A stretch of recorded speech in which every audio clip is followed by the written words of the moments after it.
ସାଧାରଣତନ୍ତ୍ର ଦିବସ ବା ଗଣତନ୍ତ୍ର ଦିବସ ଉପଲକ୍ଷେ ଗୋଟିଏ ଭାଷଣ।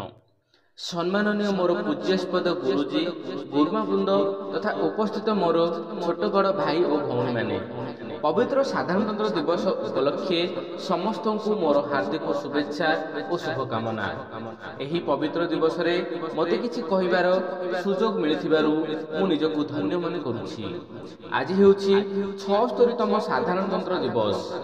ଏହି ଶୁଭ ଅବସରରେ ତ୍ରିରଙ୍ଗା ପତାକା ପାଇଁ ପଦଟିଏ କହି ମୁଁ ମୋର ବକ୍ତବ୍ୟ ଆରମ୍ଭ କରିବାକୁ ଚାହିଁବି। ना मुझे तन चाहिए, ना मुझे धन चाहिए, मुझे तो बस मेरा वतन चाहिए और काम कुछ ऐसा करके जाना है, अगर मैं मर भी जाऊं तो बस तिरंगा की कफन चाहिए। आम समस्त को भल भाव जना कि आज सारा भारत वर्ष बड़ धूमधाम रे एई साधारणतंत्र दिवसटी को 76तम साधारणतंत्र दिवस रूपे पालन करा जाउछि। किंतु एही दिवसटी को पालन करबा सहित एही दिवसटी को काहेकि पालन करा जाउछि, एहार कारण कौन ताहा मध्य जानिबा अत्यंत जरूरी अटे। 1947 मसीहा अगस्त मास 15 तारिख दिन भारत वर्ष स्वाधीन होला।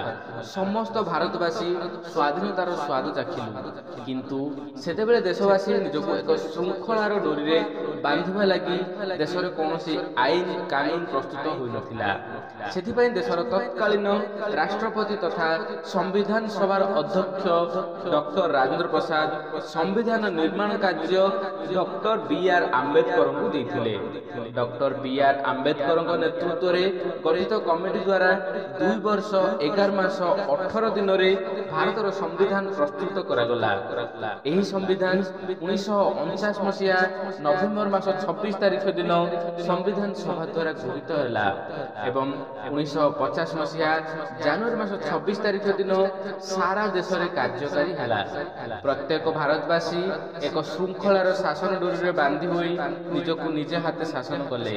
तेणु एही दिन ठारू जनवरी 26 तारिख दिनटी को गणतंत्र दिवस रूपे पालन करा जाय आसुछि।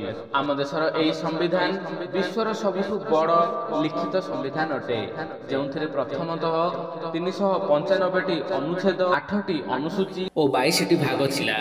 किंतु वर्तमान एथिरे 444टी अनुच्छेद, 12टी अनुसूची और 25टी भाग रही अछि। एही विशाल संविधान आमको आमर अधिकार प्रति लड़िबार हक देछि, सबु धर्म को सम्मान अधिकार देछि। तेणु एहार रक्षा करबा आमर परम कर्तव्य अटे।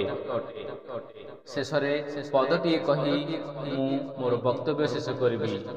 स्वाधीन भारतर संतान आमे, एई आम जन्म हुई। हिंदू मुस्लिम सिख ईसाई सभी आमे भौणी भाई। जय हिंद।